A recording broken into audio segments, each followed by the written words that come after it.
Hello there. So in this video I'm going to tell you about my CeX nightmare. And I said CeX even though the company name is actually pronounced like a sort of intimate act that you can have, because I thought that my nightmare might not be a fantastic title for this video, misleading and also potentially demonetizable. So what is CeX? Well, it's a British second-hand games and technology shop. You can get everything in there, from tablets, phones, computer games, games consoles, cameras, just about any electronics you can get in there. And you know, there's a huge range of stuff, different grades of conditions, pretty reasonable second-hand prices. I bought many things from CeX over the years, and last Christmas I bought myself a PlayStation 3, and I bought it in December. One day when I was just walking around the city with my girlfriend, I thought, oh yes, I'm going to get myself a PlayStation, give myself something to do over Christmas. And I was looking around CeX and I found a PlayStation 3 and it was only about £65, and I thought, wow, wasn't this console like £450 brand new? This is great. And even the games are cheap as well. Grand Theft Auto for £6. Well, I got impatient. And this is probably one of the only times that impatience has ever paid off. I opened it at about lunchtime on Christmas Eve, thinking I'll set this up today and, you know, make sure that it works. So I took it out of the bag because it wasn't boxed, plugged it all into my television, desperately tried to look for an HDMI cable, put in a Blu-ray disc, because one of the main reasons I bought a PlayStation 3 was because it had a built-in Blu-ray player. So I put a Blu-ray disc in the drive and prepared to watch the film, and up came the Warner Brothers introduction for The Matrix, I think it was, and then it froze. So I turned the PlayStation 3 off, turned it on again, put the disc in, and yeah, I couldn't get it to recognise any discs. And basically the PlayStation 3 Blu-ray drive had broken immediately on its first use, about 1 o'clock in the afternoon. And this was a little bit of a disaster because this was my main thing to do over the Christmas period, and obviously all the shops are closed over Christmas.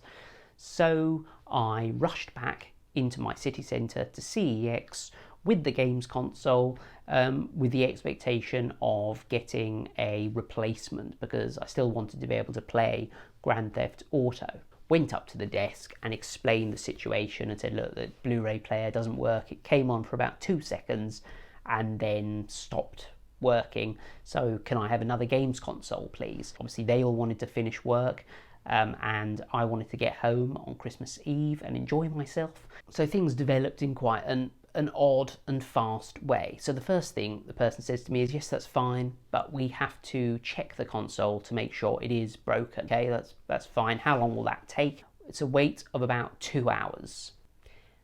And I kind of said, oh dear, well, it's like 2 o'clock in the afternoon. You really want me to wait in the city centre for 2 hours so that you can check that the games console is broken? It literally doesn't read any discs. You could check it in about a minute, I promise you. Just plug it in, put a disc in, and it won't work. And they said, oh well, it's not simple as that, because we have to go through like a testing procedure, and we have to wipe all your personal details off the games console. There aren't any of my personal details on the console, literally just my name. I put Jake in it, but no personal details, because I hadn't even got to that point yet where you can put in card details and all that sort of stuff. They insisted that it would take 2 hours to do, and I was annoyed. Why have I got to wait around for 2 hours for them to do something which I know will take about 30 seconds? Because that's how long it took me to find out that it was broken. At this point, I sort of said, look, not very happy at all. This doesn't work. I do not want to wait in the city centre for 2 hours for you to check that. Please, could you just give me another games console or my money back? And they said, well, no, we can't because we've got to check it. Can I just have a refund then? I don't want it anymore and you can check it later. We can't do that because you've said that it's broken. Kind of was hoping to speak to a supervisor or something to try and just use a bit of fairness and realise, yes, on Christmas Eve people don't really want to stand around for a £65 purchase. And I kind of said to them, look, you know, could I buy another games console? And they said, oh, we haven't got any more of that one in stock.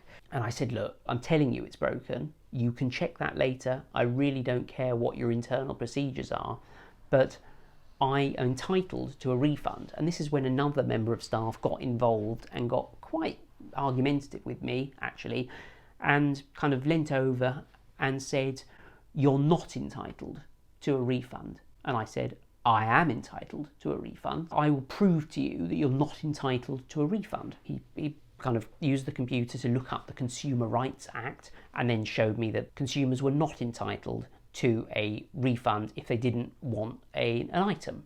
And I was a little bit flummoxed at that point because it was kind of counter to what I had understood about returns policies and things. I was a little bit confused, so I kind of just ignored it. And then when I said, well, I still want my money back, he got angry then and stormed off and threw something on the ground and stormed off round the corner and swearing. The other staff were a little bit uneasy at this point because things had kind of escalated and not gone particularly well. And they agreed to try to check the console within 45 minutes rather than the whatever it was, 2 hours that they'd quoted originally. And I thought, well, that is at the very least a step in the right direction. So, you know, I'm not getting anywhere here, so I might as well just let them get on with it. So I left the shop. So after the 45 minutes had elapsed, things improved significantly. I went up to the desk and this other girl dealt with me instead, and she was very fair with me. So she sort of said, well, I see you've purchased these games. Are they working? I don't know because I haven't played any of them. And she kind of looked a bit shocked and taken aback. And she was like, well, you haven't played any of them? And I said, yeah, the games console broke as soon as I put a disc in it, and I haven't been able to use it. They confirmed that the games console that I handed over was broken and that I was entitled to another one, but they didn't have any of the same one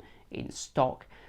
And they agreed to give me the later generation PlayStation Super Slim, which was, I think, on sale for about 105 quid at no extra cost. So they just swapped it over.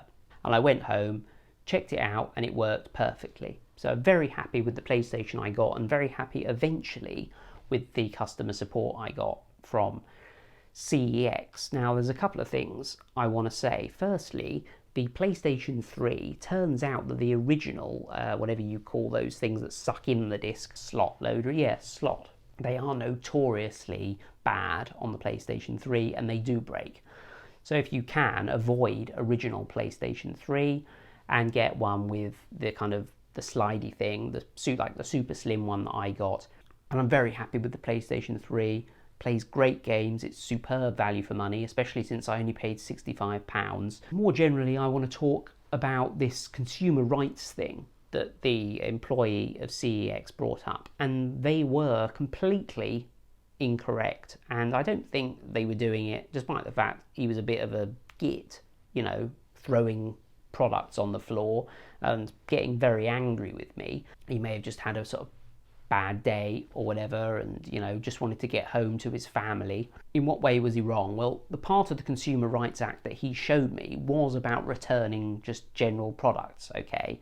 You are not entitled to a refund if you buy a widget, a little microphone or something, and then just decide you don't want it. Now, that's not to say that a lot of companies don't operate returns policies where you can bring things back in their original condition, in their original packaging, and they'll give you a full refund.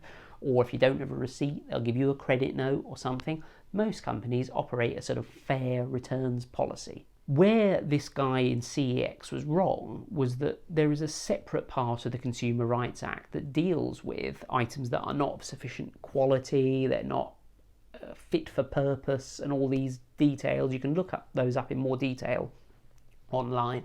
I can't remember them all off the top of my head, but certainly the quality aspect of an item refers to whether or not it is broken. And in this case, my PlayStation 3 was not working properly, so its quality was not suitable. Now, the Consumer Rights Act states that actually if you bring back an item within 30 days, you are entitled to a refund. You can ask for a replacement item, you can ask for them to repair it, but you are entitled to a refund if you want it, as long as it's within 30 days. Within 6 months, the company is allowed to attempt to fix the item. They're allowed to fix it once before you can then decide whether or not you want your money back or a replacement. And after 6 months, they can charge you for that service. But before 6 months, they can't charge you for a repair. Okay, but certainly within 30 days, if an item is broken, you are allowed a refund. Obviously, there are exceptions, I should also say, things like software and perishable goods and things. Also, they don't mention the time frame. So I think they're probably well within their rights to check to make sure that the item is broken. And if that takes them 2 hours, then that's how long it takes. So why this guy got an irrelevant part of the Consumer Rights Act up on its computer and tried to hoodwink me with it, I'm not entirely sure. So I had a little bit of a dodgy experience there, and I do regret that I was a little bit sort of forceful in asking for a refund, but I didn't want to stick around for 2 hours on Christmas Eve. A little bit selfish of me, perhaps. But I still don't know why it would have taken 2 hours to have plugged in a PlayStation 3 and seen that it didn't read any discs. Anyway, have you got similar return stories for CeX or other companies? Have you ever been denied a refund within 30 days for a broken item? Inevitable that the odd item is going to be broken, isn't it? Because when you sell second-hand items, the odd broken one is going to slip through the net. My Patreons and channel members are scrolling down the screen now. Thank you to all of you. And thank you very much for the generous donations from George Foot, Magnanimous Meg, Paul Cotter and Zachary Van Dyke. Thanks for watching, do subscribe, and I shall see you next time for another video.